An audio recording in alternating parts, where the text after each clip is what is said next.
Good evening, everyone. Welcome. My name is John Neferari. I'm the review editor of Washington History Magazine, which is the magazine of the DC History Center.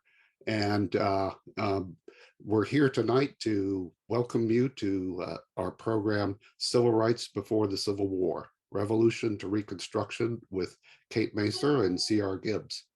And before I get started with that, I'd like to note for all you who are members of the DC History Center that the latest edition of Washington History is going into the mail, and you should be seeing it very shortly. So look forward to that. Meanwhile, tonight's conversation, we're going to explore Kate Masur's timely new book, Until Justice Be Done, which is about the African-American resistance in the early 19th century to the restrictive laws that that resulted in the passage of the 1866 Civil Rights Act and the 14th Amendment to the Constitution. So her book was published just earlier this year in March, and it really provides a rich historic context for today's social justice and racial equity movements that work to further social justice and equality. It's a great book. It's beautifully written. I really enjoyed reading it myself. I think it's one of the best history books I've read in a while. So I'm looking forward to talking and hearing the conversation we're going to have tonight. So with that, let me invite Kate and CR to join me. Kate Masur is professor of history at Northwestern University, specializing in the history of race, politics, and law in the 19th century, United States. Masur consults with museums, art organizations, and on documentaries, and is also working with K-12 teachers on topics including the Civil War, monuments, and memory. She published also An Example for All the Land, Emancipation and the Struggle Over Equality in Washington, D.C. in 2010. Also another great book, a great DC history book. We're also very lucky tonight to have C.R. Gibbs also with us. He's an independent community historian and author of 6 books. He's a frequent national and international lecturer on an array of historical topics with a specialty in Black history in DC. So that for the next 45 minutes or so, CR is going to ask Kate some questions and spur dialogue on the book and its topic. And towards the end of the program or so, I'll jump back in and introduce the questions from the audience for Kate and CR. And with that, I'll stop talking here and turn this over to CR to get going. CR? All right. I'm hoping that everyone can hear me and see me. Okay, great. Thank you, John. Kate, are you ready? Ready. All right. All right. Let's go. Okay. I'd like to begin by just sharing some questions with you and understanding that through these questions, we'll get a better sense of what forces moved you to investigate this period of history and to share with our audience the kinds of things, research and background that you went through. So I'll be dealing with questions about how you wrote the book and why, also the importance of DC, which I imagine is a primary objective for many of the people that tuned in this evening. And then I'll end it with just a few personal questions, none too probing. But I do want to ask you, were there any parts of the book you wanted to share with us, anything you wanted to say before we begin the formal questions? Well, I just first want to thank the DC History Center for arranging to have this event, and to thank you, CR, for agreeing to be the person who I'm in conversation with. And I think, I've been reading your work for a while, and it's really great to have this opportunity. But I think let's just dive in, and you go right ahead, and I'll probably be able to say whatever it is that I want to say in the course of answering your questions. Absolutely.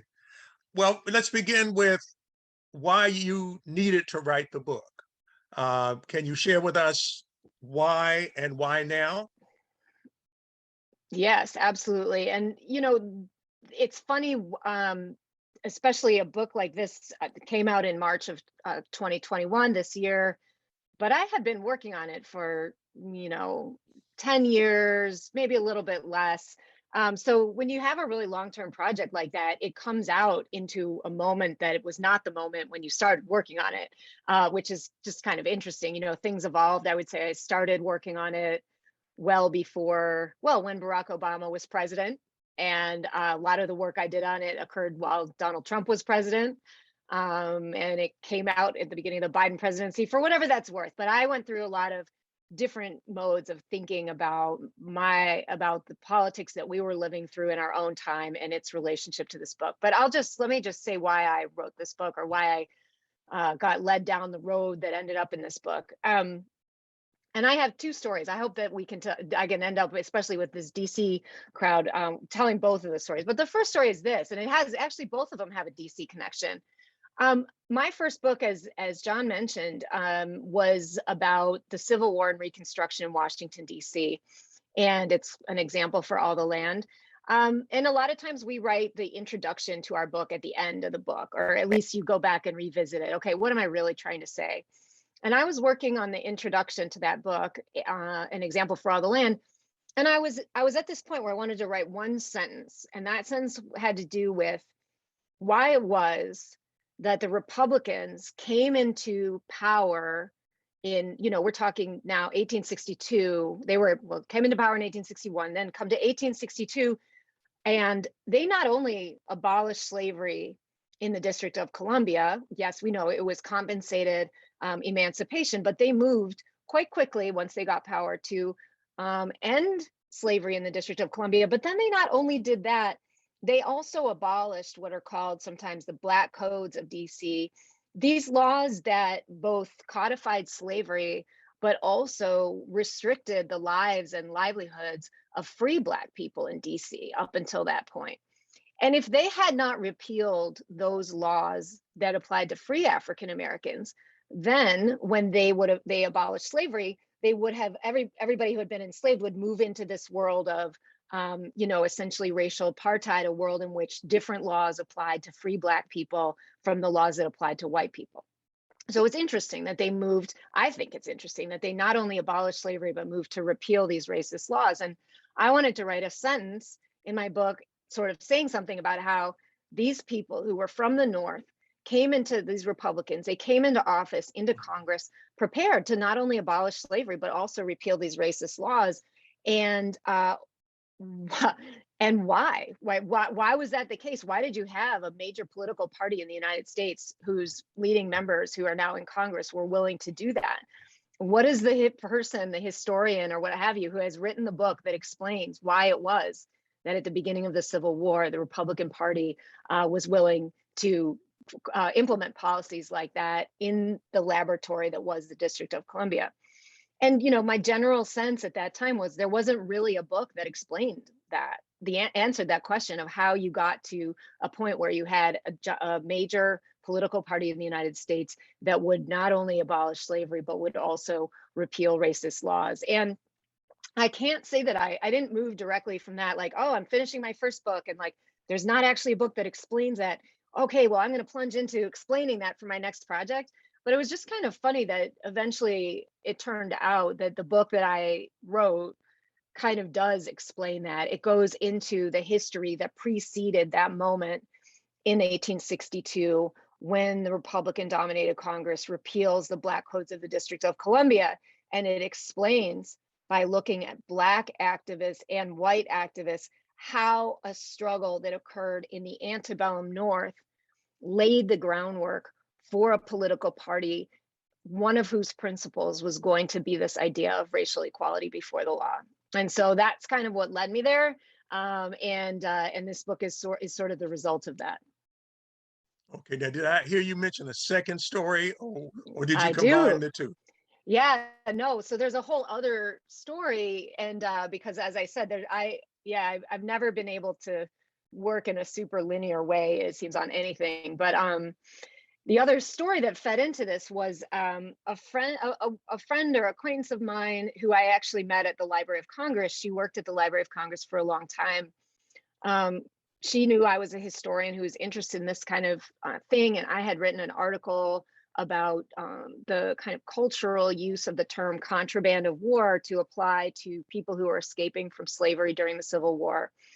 And so this friend said, would you ever be interested in seeing a document that's been passed down in my family that has to do with so-called contrabands and this phenomenon of people escaping from slavery?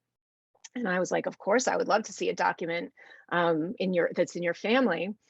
And it turned out that what the document was an ancestor of this person's had worked for the Pinkertons back in the Civil War era. And a lot of the Pinkerton papers were destroyed by the Chicago fire, but some of the papers ended up in other places and didn't get consumed by this huge fire in Chicago. Among them, her ancestor's little cache of papers. And what she had was a document showing how Alan Pinkerton, who was originally from Chicago, from Illinois, and had been an abolitionist before the Civil War, had, I mean, a lot of people associate the Pinkertons with breaking up strikes and spying on strikebreakers and things like that. But actually, you know, he was more progressive, shall we say, before the Civil War, and he was very identified with abolitionism. He was an acquaintance of John Brown, and Pinkerton had gone at the assignment of George McClellan, actually in the end of 1861, had been assigned to go into the DC jail and investigate all of the situation in which all of these African Americans were incarcerated in the Washington jail. And this is like during the beginning of the Civil War. People are escaping from slavery, primarily from surrounding Maryland and Virginia, some from a little bit further away. And DC local officials, particularly constables and local police officers, were trying to enforce the traditional laws of the district and of Washington City, which held that any Black person who was on the street could be asked to show their papers. And if they couldn't give an account of themselves as a free person, or even if they could be incarcerated and held as quote unquote fugitive slaves. And so a lot of Republican congressmen were really upset about this at the end of 1861. And Alan Pinkerton, the detective who's working for George McClellan in the United States Army, ends up going into the DC jail to investigate who's being held there. Are they people who are merely seeking freedom? Are these repressive laws of the district still being enforced, even though the Republicans are in power? And one of the things that Pinkerton wrote, he wrote a report which ended up being read in the United States Senate by Henry Wilson, the senator from Massachusetts. But he also wrote a kind of tabular report on the different individuals who were being held in the jail. And he had interviewed them and he had asked them, okay, what's your name? Where are you from? Why were you arrested?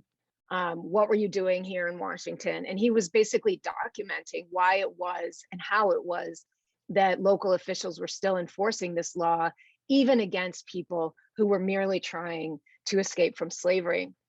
And so this document, again, was this kind of tabular report. And that document also kind of, before I realized that I was going to end up writing the book that answered that question that I had at the end of my first book, it was that document that got me thinking about, for instance, like even the principle that was upheld in Washington City and in every slaveholding jurisdiction, that if you were Black, you were subjected to special suspicion.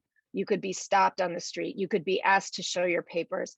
All kinds of different abuses could arise from this. Even if you had papers documenting your freedom, the constable who stopped you could tear up your papers and say, what papers? I never saw any papers. So there were all kinds of fraud and abuses associated with this system.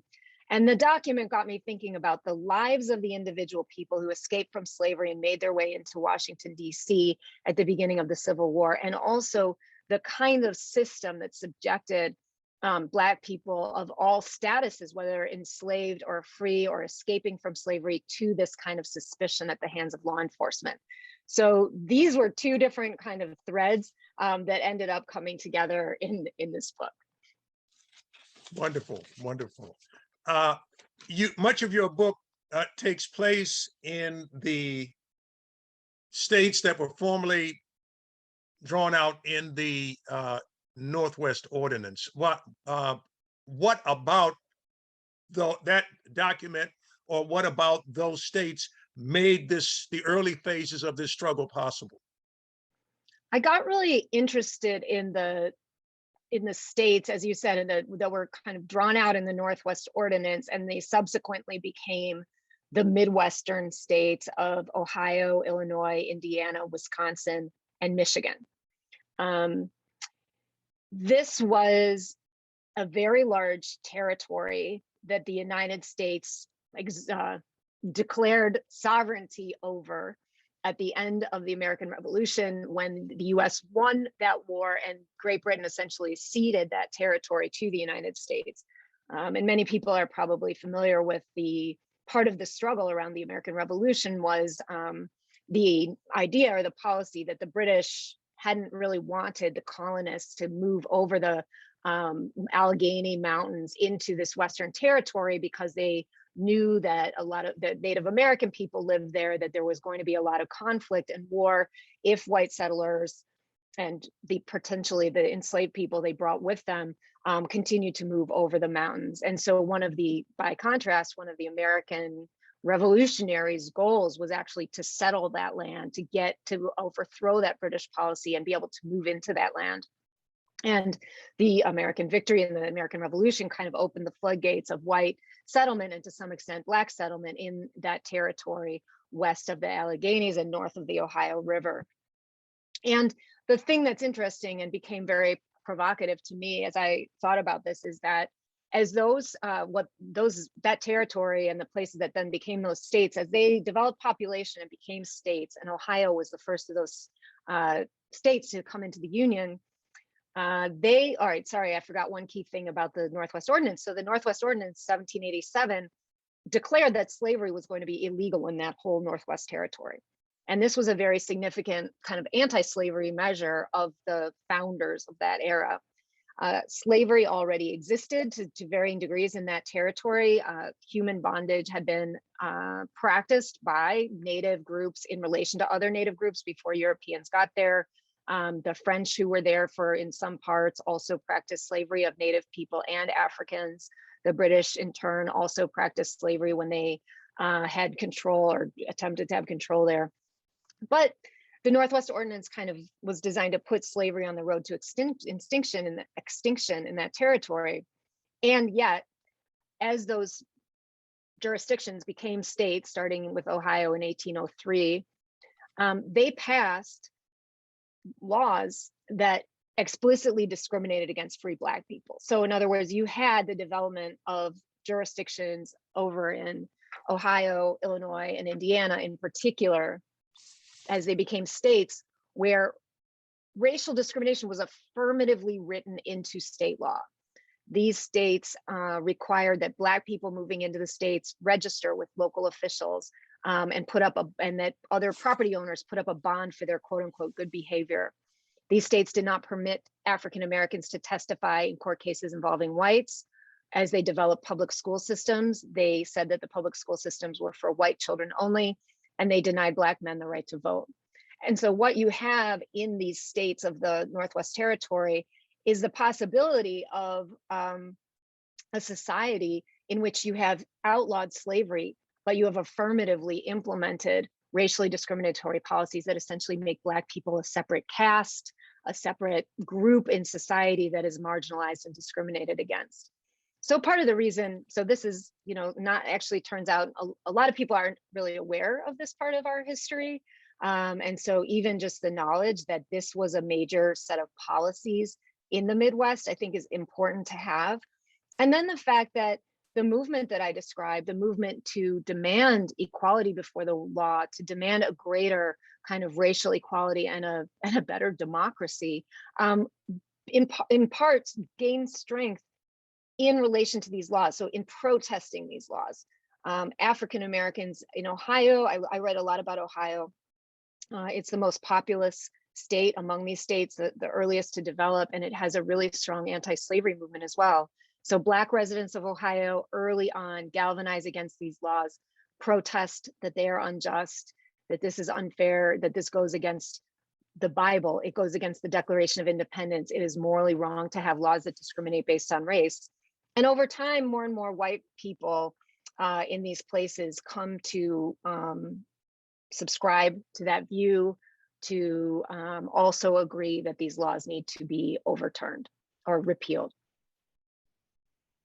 Okay. The just to go back for a minute, now the Articles of Confederation did not specifically mention race. Is that right? And is there a stitching together in terms of the history between the Articles of Confederation and the Northwest Ordinance or Territory? Well, so the Articles of Confederation was the first framework that these political founders developed for, like, a blueprint for the nation. And it kind of is like the first version of what could have been the United States Constitution that then gets thrown out, and they make a constitution after that that is they consider to be more effective in solving some of the problems they encountered with the Articles.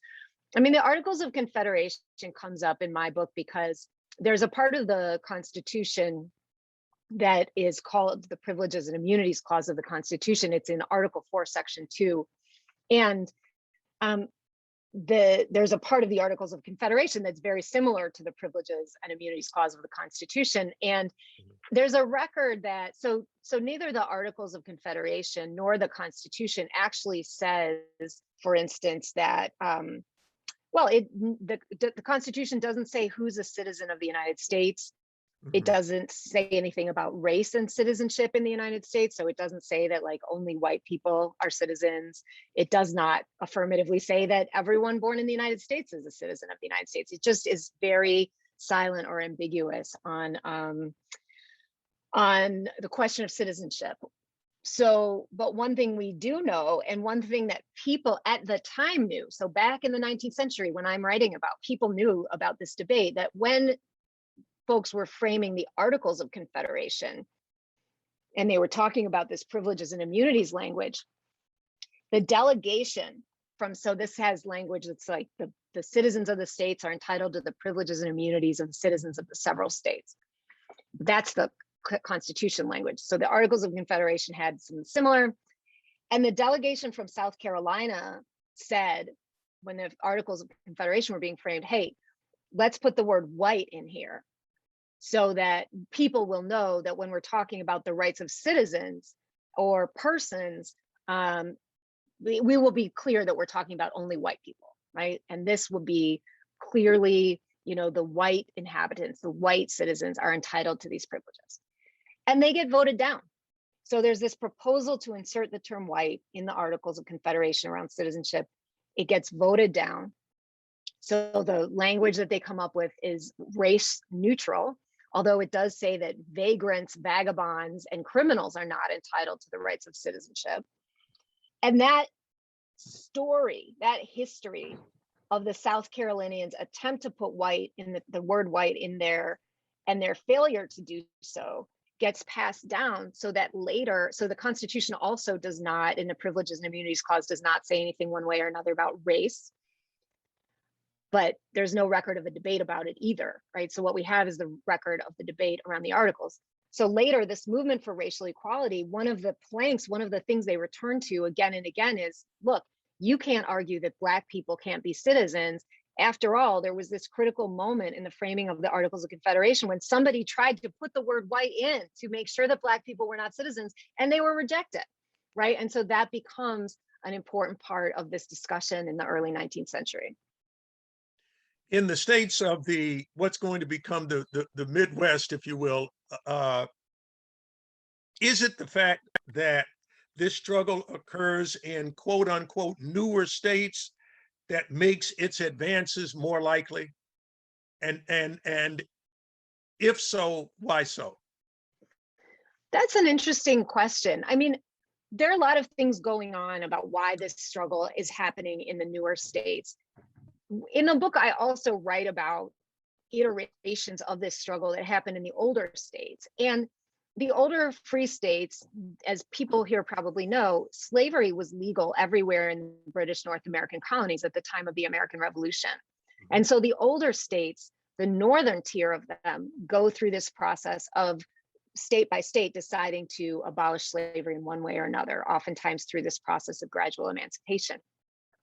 But these older states, especially the ones that start the process of emancipation in the 18th century, they don't have these racially restrictive laws that the newer states do. So they tend to, I mean, even like Massachusetts does not have any racial restrictions on the right to vote. Neither do other New England states, except Connecticut eventually does, I think.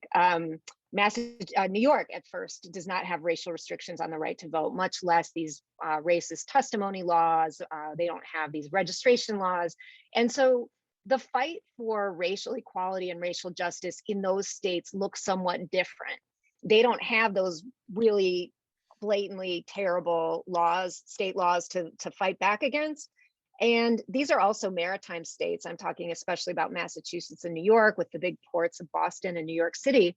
And so the form that this struggle takes in those states is demanding respect for the rights of free Black sailors who sail out of those ports and put in ports in Charleston, in New Orleans, in Mobile, and places like that, and constantly have their rights violated in a variety of ways. So when we think about the newer states of the Midwest, by contrast, and this is like a geographical sort of tour, when you think about those newer states, not only are they newer and they're coming into the Union, they're starting statehood at a time when there is a certain amount of widespread concern among white Americans about the future of free Black Americans.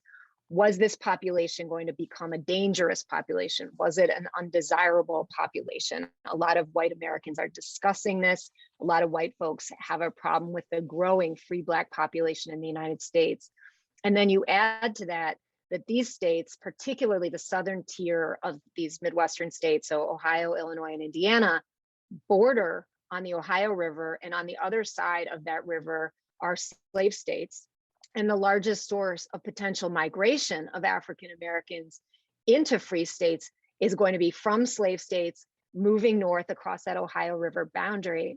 When I was working on this book, I spent a lot of time thinking about the Ohio River and internal borders within the United States and the significance of internal borders within the US that might be less significant now, but back then, you know, crossing from Kentucky into Ohio, if you were Black, could be a very, very meaningful experience. And we can talk about the ways that life was not all, you know, peaches and cream for Black people in Ohio, the racism of white Ohioans. But as far as I can tell, it also made a really big difference if you were African American, whether you lived in Kentucky versus Ohio, if you wanted to try to live a pretty free life, if you wanted to try to raise a family, if you wanted to belong to a church of your choosing with a pastor of your choosing.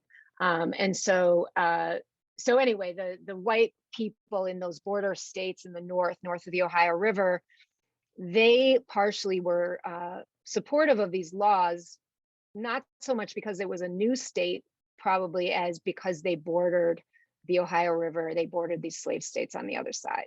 That was kind of a circuitous answer to your question, but I think I might have come around to the answer in the end. No, thank you. Thank you very much. I have another question to ask you, but for some reason in my mind, I think the Ohio gubernatorial election of 1846. And I hope that's not taking you too far into the weeds.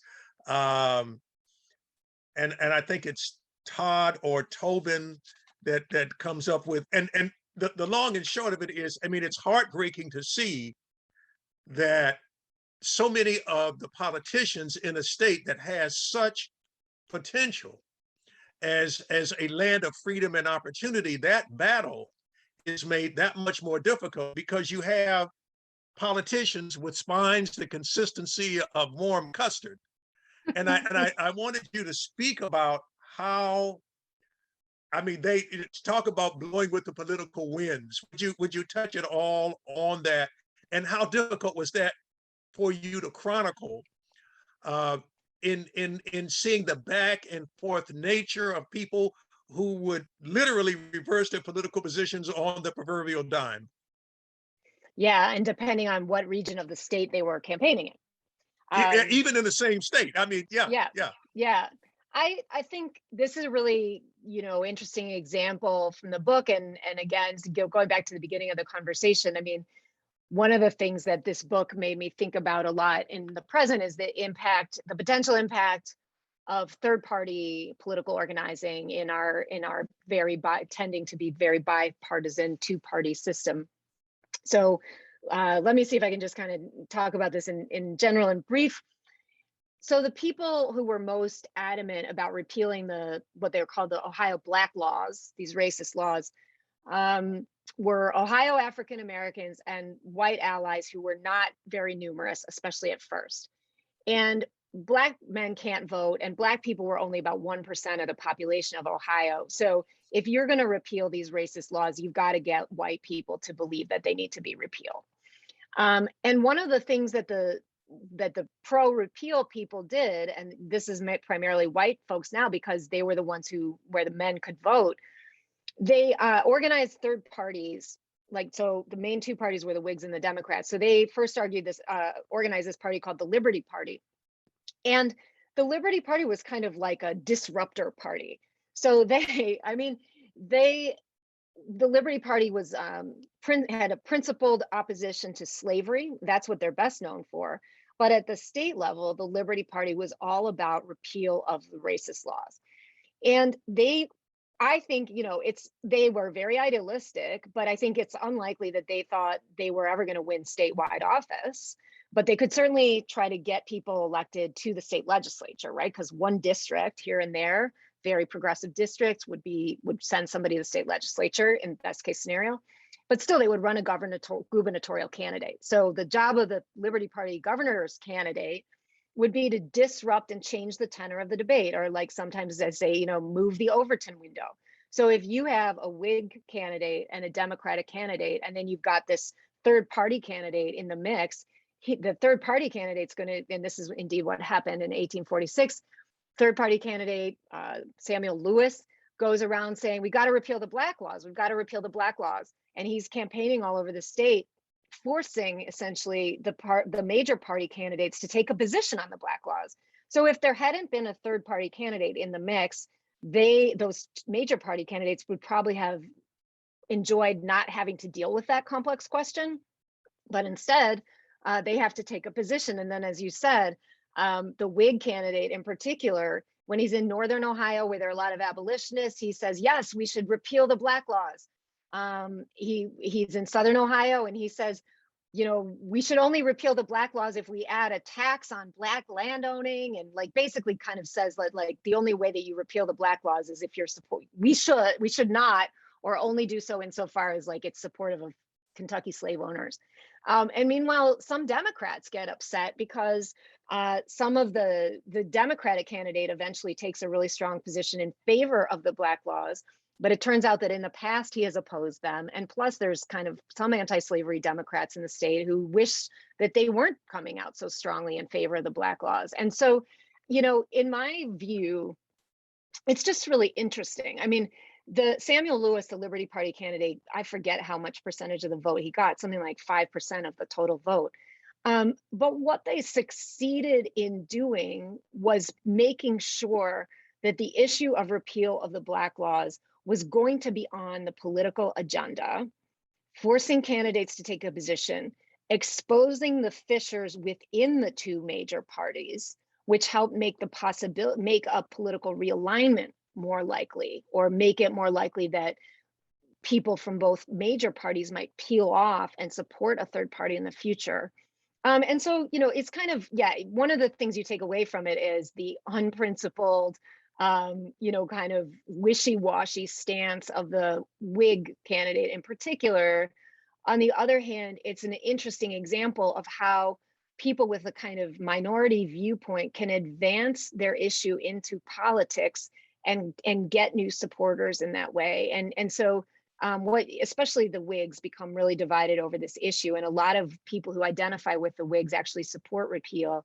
And Ohio becomes the state with the best of these three major states that are really kind of implicated in this: Ohio, Illinois, and Indiana.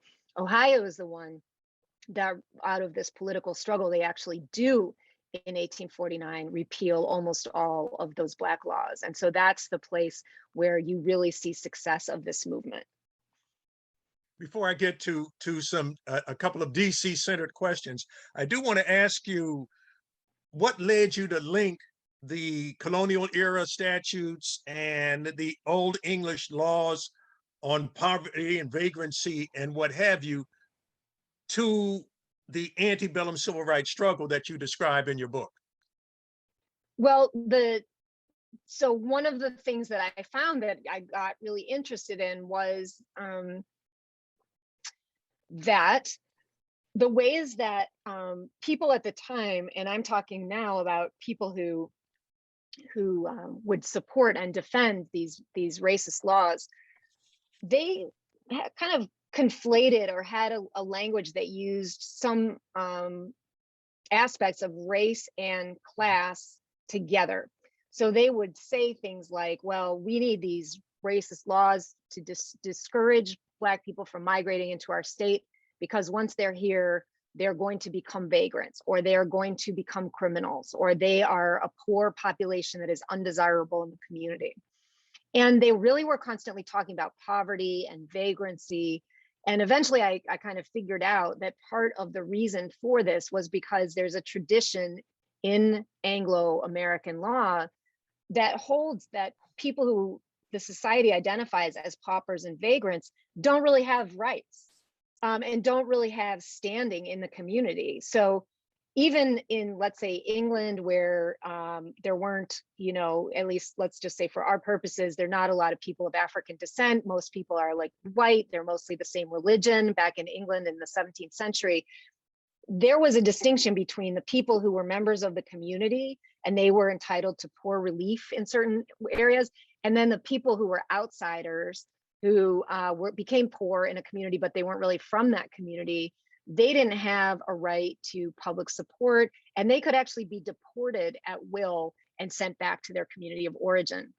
And so to make a long story short, in the early United States, many times the people who supported these racist policies were essentially overlaying their vision of Black people onto an existing vision of poverty and vagrancy, and kind of saying, look, there's nothing wrong with these discriminatory laws. We're just saying that Black people are kind of like vagrants, right? And of course, I mean, the response to that by the movement that I write about was, it's completely unfair to group a whole people based on the color of their skin as vagrants or paupers, right? Like, that's not allowing us to show that, we're many different kinds of us, right? There's some people are poor, some people are rich, some people work hard, some people might not.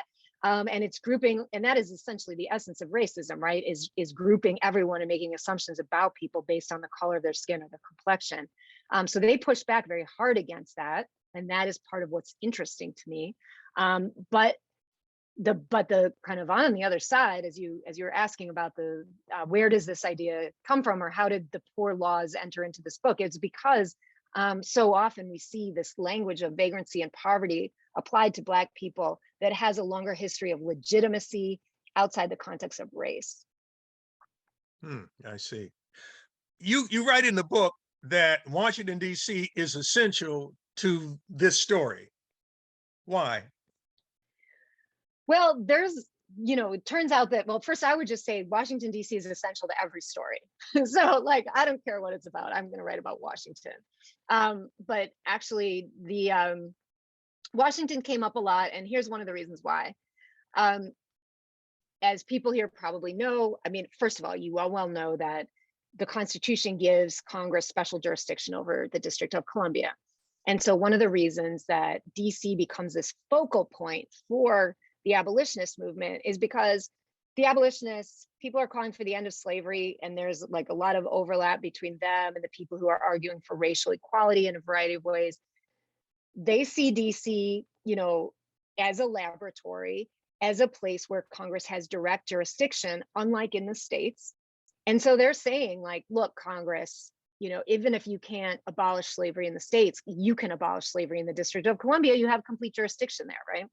And so there's a lot of abolitionist attention on DC, on abolishing slavery in DC, calling for the end of the slave trade in DC, calling for racial equality in DC, in part for constitutional reasons, right? Because this is a place where if Congress decided to do something about it, they really could just impose their vision onto the District of Columbia. And so we find, attention to the incarceration of free African Americans on suspicion that they were fugitive slaves.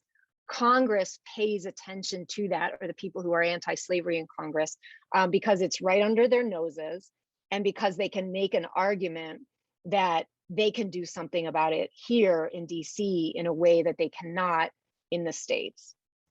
So that comes up kind of again and again in these kind of debates. I'll just pivot really quickly to one story in my book that reflects this a little bit. So there was a man named Gilbert Horton who was a New Yorker. He was a free Black New Yorker who was a sailor, like many of the Black sailors who become an issue in the northeastern states when people there are kind of making these arguments for civil rights. So Gilbert Horton, his story becomes widely known throughout the North. He sailed, he was working on a ship that put in Norfolk, and for reasons that we don't know, he decided that rather than getting back on the ship and continuing to work on the trade, he would go to DC. And he arrived in the Georgetown wharf in the summer of 1826. And someone, according to the story, a white man spotted him and said, "Hey, that guy doesn't look familiar." Called over a constable, and they said, "Let's see your free papers." And Gilbert Horton said, "Oh, I don't have any," although he was a free New Yorker. And so they arrested him and put him in jail. And the typical thing, according to the law at this point, when you have a situation like this, the authorities would then place an advertisement in the newspaper saying, "We're holding this person who we think might be a fugitive or runaway from slavery, and his owner or her owner should come forward and claim them from the jail. And if they don't in a period of time and the person can't prove their freedom, we will sell them into slavery." And so this advertisement comes out in the National Intelligencer. That was just a typical place you would advertise it, but the Intelligencer had a pretty wide circulation. And eventually someone in New York, in Westchester County, which was where Gilbert Horton was from, sees this advertisement. It says Gilbert Horton, incarcerated in Washington, D.C., says he's free. Would his owner please come forward? And they say, "That's Gilbert Horton from our neighborhood. His father is here. Peter Horton is here." And they galvanized to try to get Gilbert released from the DC jail. And they happen to be connected with some pretty prominent people. So one of the people who lives in Westchester and knows the Horton family is William Jay, the son of John Jay, one of the founders. William Jay knows DeWitt Clinton, who is the governor of the state of New York. DeWitt Clinton knows John Quincy Adams, who happened to be president of the United States at the time. Although it was not through those channels that Gilbert Horton got free. So people in Westchester mobilized to get Gilbert Horton out. Horton's father's involved. They write the president eventually, and they assert that Horton is a citizen of the state of New York and cannot be incarcerated in the District of Columbia under these terms, and they have to free him. But meanwhile, at the same time, people from Westchester County have sent proof of Horton's freedom to the DC jailer, who releases him after about a month. Now, this isn't the end of the story, because the representative, the member of Congress from that part of New York named Aaron Ward, then brings the issue to Congress. And this is where you get the sort of DC part in a way. Basically says, "Congress, we need to do an investigation into the treatment of free African Americans in the District of Columbia." And from this ensues, so there's first of all widespread publicity around this in the northern states. People widely consider this a great injustice, the way that Horton has been treated. And there's then a congressional investigation into law enforcement in the District of Columbia. And that's an example of the ways that these kind of local events that happen in DC can become national events and can get the attention of Congress because of DC's special status. Thanks a lot. You chose Gilbert Horton as opposed to perhaps someone better known, Solomon Northup. That was a conscious decision, and why was his case more relevant to where you were going, or was there another reason? Well, I'm glad you brought up Solomon Northup, because I think, and because so many people are familiar with that book and the movie, Solomon Northup's experience of being essentially kidnapped and then drugged in DC, thrown in jail, and then sold into slavery was not, first of all, not unique. And in the course of writing this, I did read other primary sources about kidnapping rings in the free states that would find ways to grab Black Northerners and drag them into slavery. I chose to write about Gilbert Horton because his story was 1826. And it was very well documented, and in some ways had become this Northern cause célèbre. And because of the actions of Aaron Ward, the congressman, had sort of turned into a whole debate in Congress about what is going on in DC with law enforcement and the rights of free Black people. I will say that one thing that's interesting when I return to the Solomon Northup's narrative and the book in particular, at the end, there are a lot of supporting documents that Northup and the white guy who helped him publish the book, they put these transcriptions of supporting documents at the end of that book. And one of the things that ends up happening with how Northup gets out of bondage is the governor of New York intercedes and sends somebody to Louisiana to get Northup out of slavery.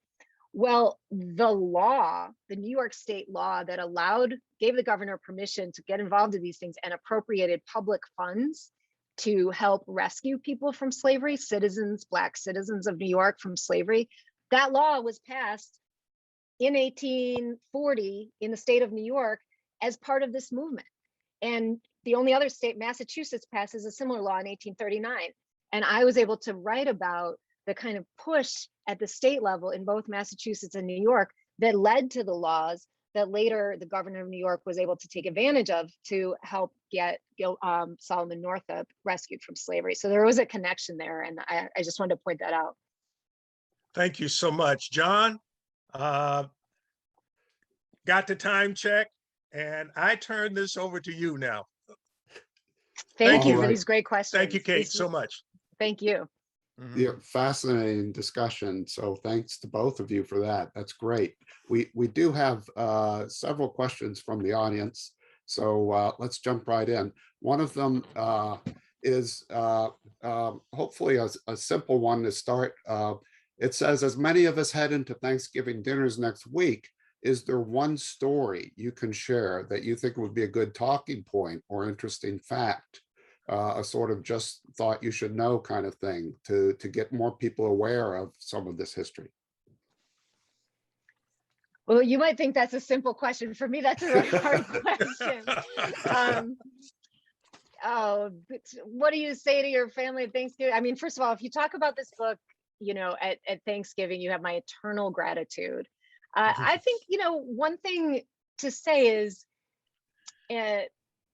this book, the subtitle of this book is America's First Civil Rights Movement from the Revolution to Reconstruction. And I think, that the story, for instance, about Gilbert Horton, both the story of his arrest simply on being suspected of being a fugitive, a runaway slave, and then the kind of galvanizing of his home community, and then the broader discussion of like the injustice that this should happen in the nation's capital. There was all this rhetoric around, how can this be happening in the capital of what's supposed to be a free country? And of course, we know slavery was legal in DC, like it was happening all the time in DC. So, but still they used it as an opportunity to point out the hypocrisy that this country was supposedly founded on these ideals of freedom and equality. And yet here, look at the kinds of violations of a free person's right that can go on in the District of Columbia. I think that, this is a really interesting story. It's a really important story about both the, the racism and the fundamental inequality that characterized that period of American history, and, is still with us in a variety of ways, but also the pushback, the resistance, the ways that people refused those kinds of terms. And just to get back to the subtitle, this is the first civil rights movement. If you were to read more of the book, you would see that this struggle to dismantle the racist kind of structures and the racist viewpoints that were already present, right, among white Americans, even in the free states. This struggle for equality, for dignity of African Americans goes way earlier than the civil rights movement that we know as, the civil rights movement of the 1950s and 60s, way earlier than Reconstruction, when we know that many of these issues were on the table, and was present particularly in the antebellum North, right, where they were really debating what should a free society look like? What do we do with the fact that slavery was once legal here, race-based slavery, right, in which Africans, people of African descent, were the only people who were enslavable? How do we now create a society, a multiracial society, a multiracial democracy? They were grappling with these questions very early on, and setting the stage really for what would come later.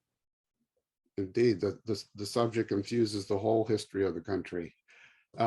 We've got another question here. Bob is first, he thanks you for a very informative and insightful presentation. I think he may have come in late because he asked about your motive for doing this work, which you did talk about at the beginning. But he also says, I'll sneak in another question. When did you first develop your strong interest in historical research in general, and why?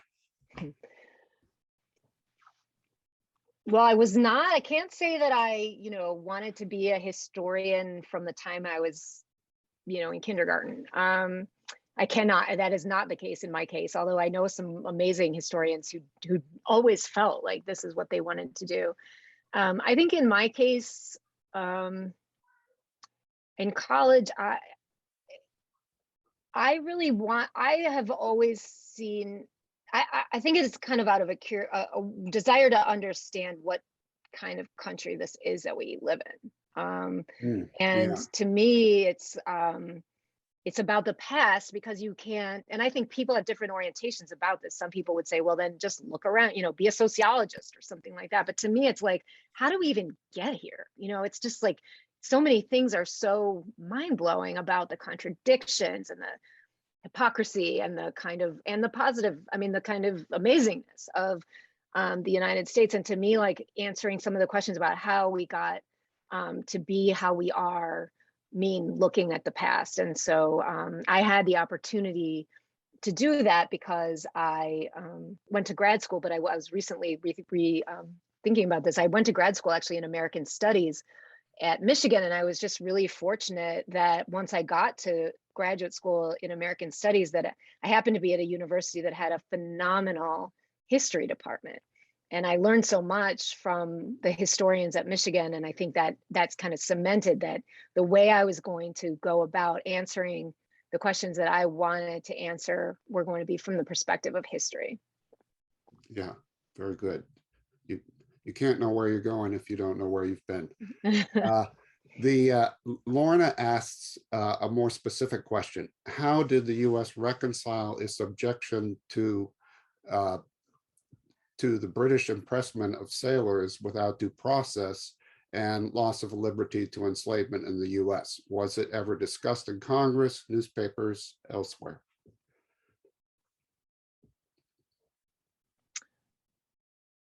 Well, obviously the United States, Americans had a lot of objections to British impressment of US sailors. And it sounds like Lorna probably knows that history better than I do, but I think that had a lot to do with the War of 1812 and earlier. And so, but this is one of the things that is profoundly interesting to me, is that while the United States government, as the federal government, might have objected on a kind of foreign policy level to the way the British treated American sailors, or treated sailors, or American sailors, the structure of American federalism was such that most people agreed that South Carolina as a state, for example, or any other state, could decide how it treated sailors, in particular Black sailors who came within its jurisdiction. And there wasn't really going to be anything that the United States federal government was going to do about it, right? And this is where, we haven't really touched on this in this discussion, but this is kind of where, skipping ahead, we get to the Reconstruction amendments. Under the original Constitution, states were fully entitled under the original Constitution to pass these racist laws, right? And there wasn't actually considered to be anything unconstitutional about them under our original Constitution. And so whatever South Carolina was doing with Black sailors, or whatever Louisiana was doing with Black sailors, that was considered to be their business, not unconstitutional. And it was only the Reconstruction amendments, and in particular the 14th Amendment, that made policies like that unconstitutional and gave Congress the power to enforce the rights of people when their states would violated them. And so this is, so to get back to the question, this has to do, the reasons this was tolerated, so-called tolerated in the United States, although many people objected to it, as my book shows, is partially because of federalism, because of early US understandings of what was the role of the states and what kinds of latitude the states had versus where was the appropriate role of the federal government. Yeah. Thank you. Let's move here to a question. Karen has the question: were debtors included with paupers and vagrants in restrictive laws in the Northwest Territory? Why did the Anglo practice of debtors' prison not take hold in colonial America? Oh, I'm not really the person to answer this question. I mean, one thing that's interesting that I found in the antebellum period is different states, even in the Midwest, had different policies. So for example, Illinois had a pretty strict anti-vagrant law that allowed convicted vagrants to be sold to work off their jail fees, whereas Ohio had, as far as I could tell, no such law. And so there was also an argument ongoing in the early Republic United States about debtors' prison. So people actually were imprisoned for debt in the early United States, and that practice was gradually gotten rid of over decades, in the first several decades of American independence. But at this time that I'm writing about, there were conversations alongside the ones about these explicitly racist laws about the injustice of imprisoning people for debt, or of imprisoning white vagrants simply because they seem to be poor and from out of town. But the point here was, sort of whatever your position on that, on those issues about poverty and incarceration, the point that the people I'm studying made was, it may or may not be okay to act as if, I mean, this is not my position. Their position was, it may or may not be okay to act like people who are very poor don't really have rights. But what it's not okay to do is group a whole group of people, that is Black people, as if they were vagrants, right? You cannot do, this is their argument, that you cannot do that, right? So if a certain individual person is a vagrant or a criminal, then maybe they should be treated a certain way, but you cannot group everyone, a whole race of people together as if they are vagrants. And that was the point that they were making. But the question is a good one, because it brings these two different types of, incarceration and kind of violations of rights, and if you, in a way, into the same kind of conversation. And that's very much what I was interested in doing in my book as well. Thank you. Thank you. Well, we're getting towards the end here. I think we've got time maybe for one more question. And one here we've got from Jefferson: what did the Black laws in the Northwest Territories say about Black suffrage? Did the laws deprive Black people did the laws deprive Black people from having voting rights, or did they never have the right to vote? In the Northwest Territory, the statutes did, or let me reverse the way I'm going to say it. The state constitution said only white men could vote over a certain age. So by state constitution, Black men were denied the right to vote, and then the statutes dealt with other issues, not the right to vote. It's interesting, just as a sidebar, that in Ohio, this Ohio Supreme Court over and over again tried to interpret that white provision in the voting rights law and in other places in Ohio law as kind of generously as they could. So eventually the Ohio Supreme Court says that if you're more than half white, if you're racially mixed, and they actually had two twin cases, one that applied to a person who was racially mixed with Black and white, and one was a racially mixed person who was Native American and white. And in both cases, the Ohio Supreme Court said if you were more than half white, again, according to the terms of that time, you could vote. You would be considered a white person before the law. So there's actually a record of African Americans voting, particularly in Ohio in the antebellum period.